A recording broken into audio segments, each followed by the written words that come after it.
Hello student, आज की class में हम बात करते हैं एथिल ब्रोमाइड बनाने की प्रयोगशाला विधि पे। प्रयोगशाला में एथिल ब्रोमाइड बनाने के लिए हमें सबसे पहले 3 चीज़ों की आवश्यकता होगी, जिसमें पोटेशियम ब्रोमाइड, एथिल अल्कोहल तथा सांद्र सल्फ्यूरिक अम्ल। ये 3 ऐसे पदार्थ हैं जिनकी सहायता से हमें एथिल ब्रोमाइड का निर्माण करना है। इसको बनाया कैसे जाता है, तो सर्वप्रथम इन संक्षिप्त रूप में जानें। पोटेशियम ब्रोमाइड, एथिल अल्कोहल और सांद्र सल्फ्यूरिक अम्ल के मिश्रण का आसवन करने पर एथिल ब्रोमाइड बनता है।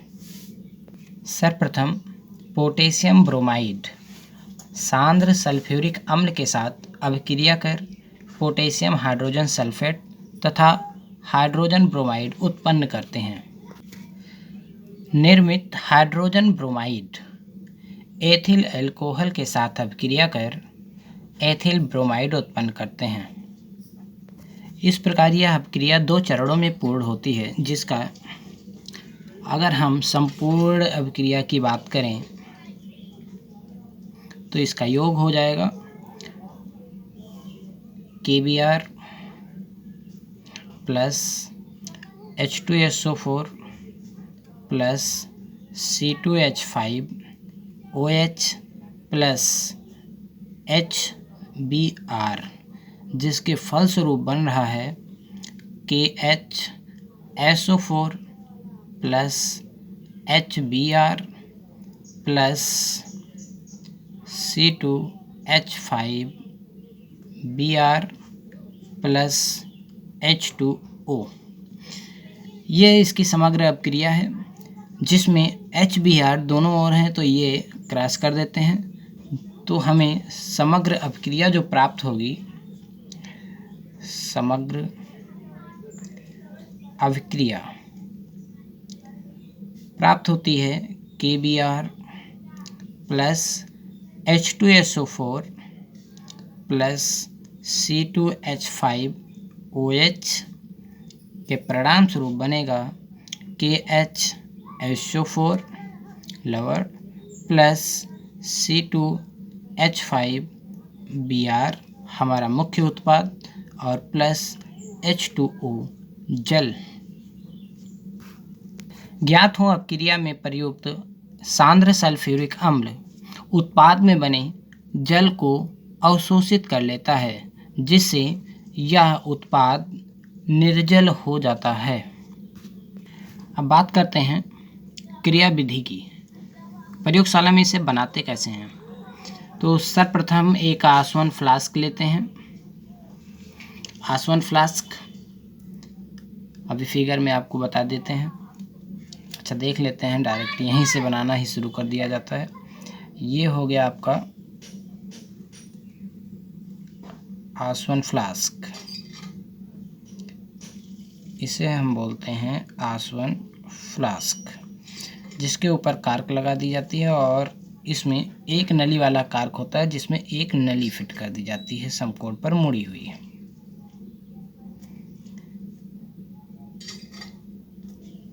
ये हो गया। इस फ्लास्क में, आसवन फ्लास्क में आपको 30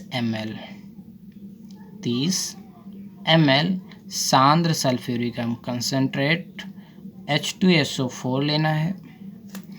इसी में 40 ml एथिल अल्कोहल लेना है C2H5OH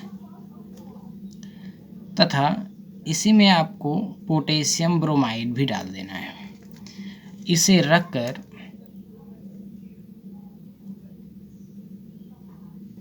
इसे एक स्टैंड में लगा देते हैं। इसे बालू ऊष्मक की सहायता से गर्म करना है। बालू ऊष्मक सहायता का क्या मतलब है, इसे एक पात्र में बालू भरकर और बालू को गर्म करेंगे। बालू गर्म होने के बाद ये आपका आसवन फ्लास्क गर्म होना चाहिए, इसे डायरेक्ट हीट नहीं करना है आपको। एक पात्र लेंगे, उस पात्र में बालू रखेंगे और उस बालू के ऊपर इस आसवन फ्लास्क को रखा जाएगा, जिसकी सहायता से हम आसवन फ्लास्क को गर्म करेंगे।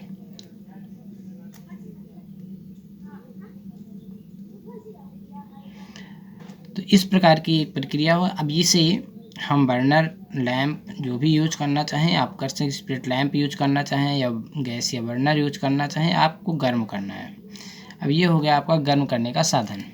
इस प्रकार से हम इसको जब गर्म करेंगे तो इसमें से जो भी गैस निकलेगी गर्म होगी, गर्म होने के बाद जो गैस निकलेगी वो एथिल ब्रोमाइड वाष्प निकलेगा और उसके साथ कुछ अशुद्धियाँ हो सकती हैं, जैसे HBr की अशुद्धि हो सकती है। यहाँ पे परिणाम स्वरूप बनेगा हाइड्रोजन ब्रोमाइड, उसकी अशुद्धि हो सकती है। साथ में एथिल अल्कोहल की अशुद्धियाँ हो सकती हैं। तो ये जब यहाँ से ऊपर निकलेंगी, यहाँ से यहाँ पर हमें यूज करना है संघनित ठंडा करने के लिए।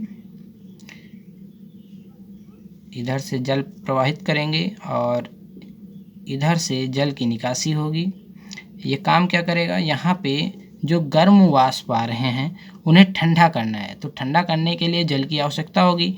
तो ठंडे जल को इधर से अंदर से प्रवाहित करेंगे और ये ऊपर के सिरे से बाहर निकलेगा जल, जिससे इसमें आने वाले जो गर्म वाष्प होंगे वो यहाँ पर आके ठंडा होते चले जाएंगे और यहाँ से निकलने के पश्चात ये एक ड्रॉपर के रूप में हम इन्हें एक पात्र जिसमें ठंडा जल होगा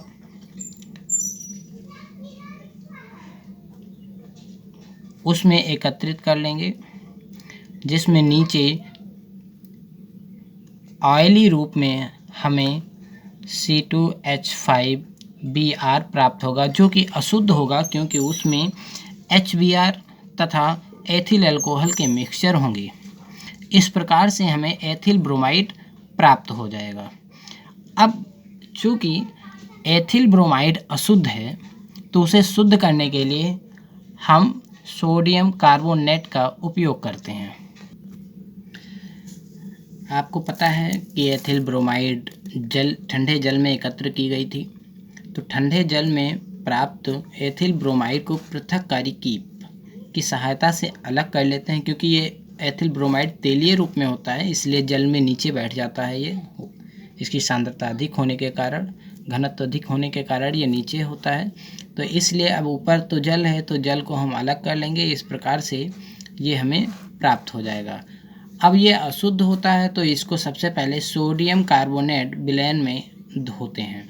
उसके बाद इसे निर्जल कैल्शियम क्लोराइड द्वारा सुखा लिया जाता है और इसका पुनः आसवन कर लिया जाता है, जिससे हमें शुद्ध लगभग 38 से 39 अंश सेल्सियस पर शुद्ध एथिल ब्रोमाइड प्राप्त हो जाती है।